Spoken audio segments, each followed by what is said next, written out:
Motovlogging is a very strange thing when you think about it. I mean, it's just some dude with a camera strapped to his helmet talking to himself. That's what it is. And why would anyone want to watch that nonsense?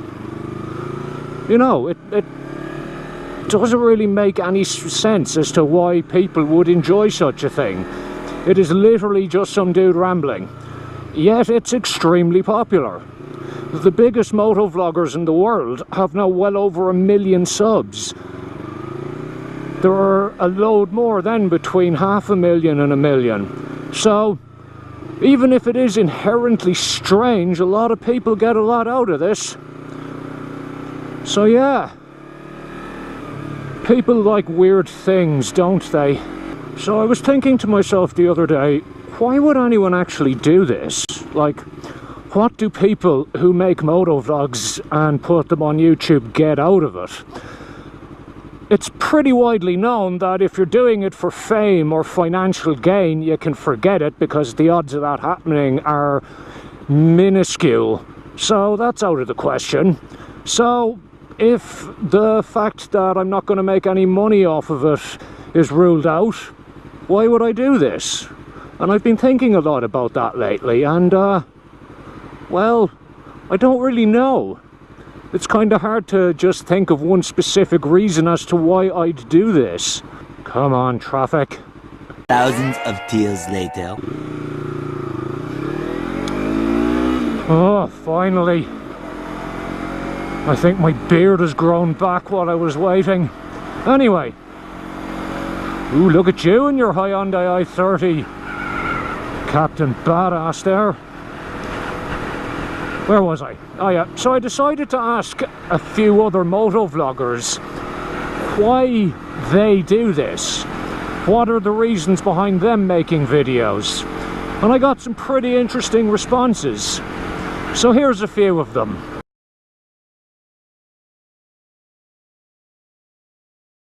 For me, it's pretty simple. If a picture is worth 1,000 words,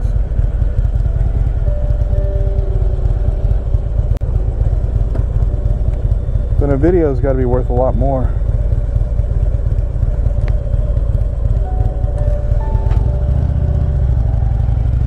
I ride a lot, and I ride alone a lot of the time,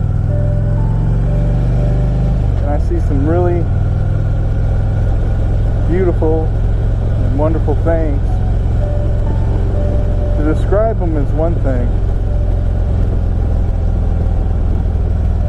but to actually have video of it, capturing that magic moment, like that cave, is something completely different.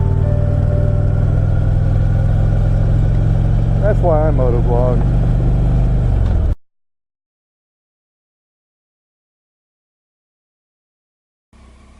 No, it's just a bit of a compensation of when I worked. As many people know, that I early retired, so I don't go to work anymore, and I'm still only 61. And one of my favourite things to do at work was going to international conferences and presenting at them. And that was all about interacting with the audience out there and trying to get questions and make it into an interactive experience, really. And that's what I've continued with in motovlogging. So it gives me that kind of outlet of standing on the stage talking to people, and that just goes along with my other interests of motorcycling and the tech, gadget, social media type of stuff. So that's what got me started, and what keeps me going is exactly why I started, really. It's that interaction you get from other people. Like all motovloggers will know, it's a bit lonely at first, but as soon as you build that community around you and you get that backwards and forwards in the comments, that's really what keeps me doing it. So there you are, my mad Irish Australian friend. That's why I do it.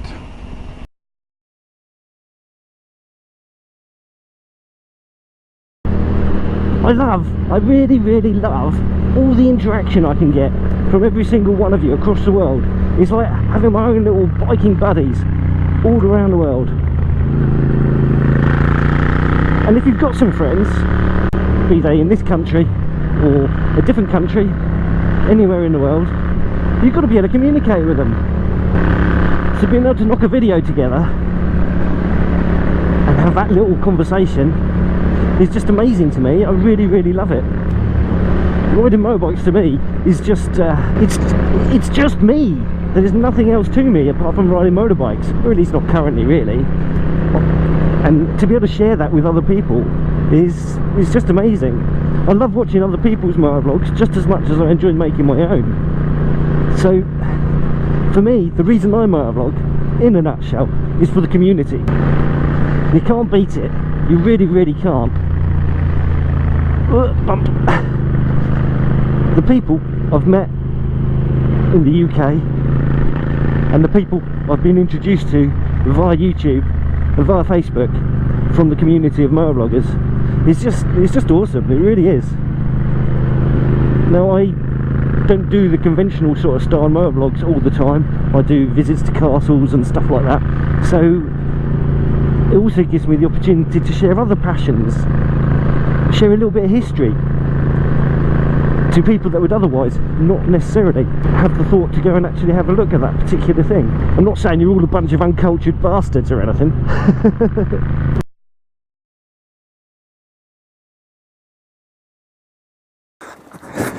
It's a 24-hour limit. Shit. Oh no. Oh no. That's why I'm claustrophobic.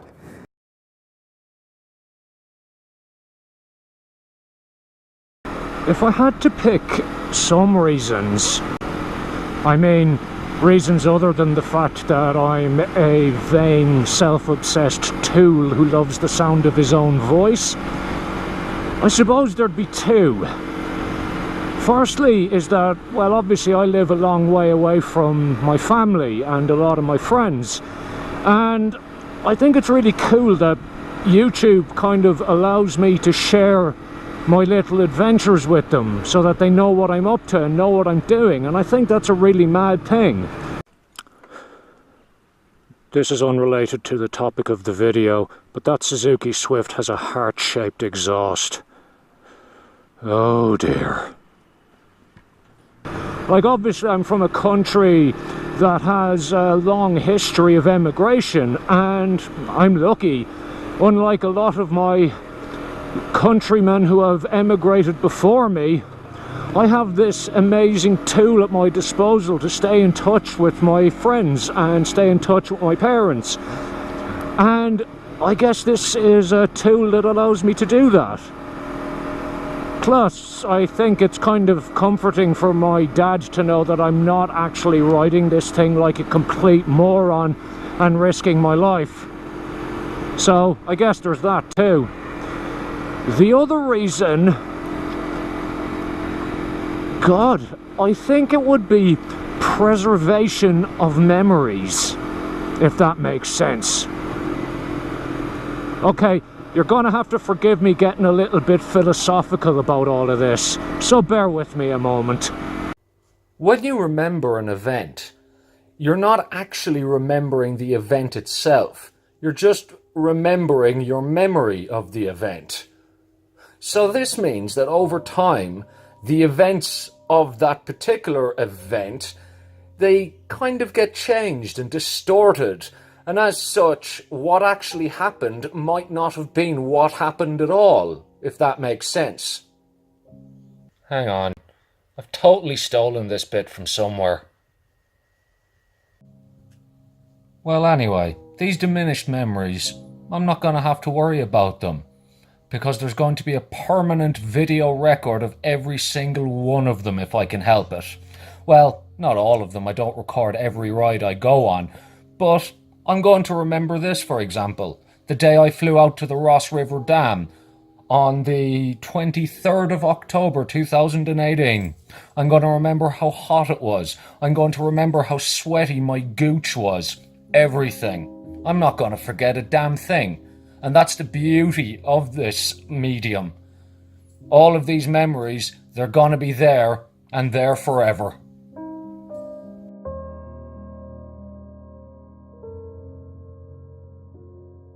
Damn it, I stole it off of Real Car Reviews. You know, the bit about your memories not really being your memories. I think it was from their video about the old Subaru Outback. That's the problem with being a content creator these days. No matter what you think of, somebody who's much better than you are at this has thought of it before you. If you haven't subscribed to Real Car Reviews, go do it now. It is the single best channel on YouTube by a mile. Someday I'm going to be old and living in a nursing home. I'm probably intentionally crapping my pants just because I'm that sort of dick. And I'll be able to watch all of these videos and I will be able to remember everything as it happened. It won't get diluted, won't get watered down. It will be there as it always was. And that's amazing. Anyway, that's it from me for today. If you enjoyed this video, please hit the old like button.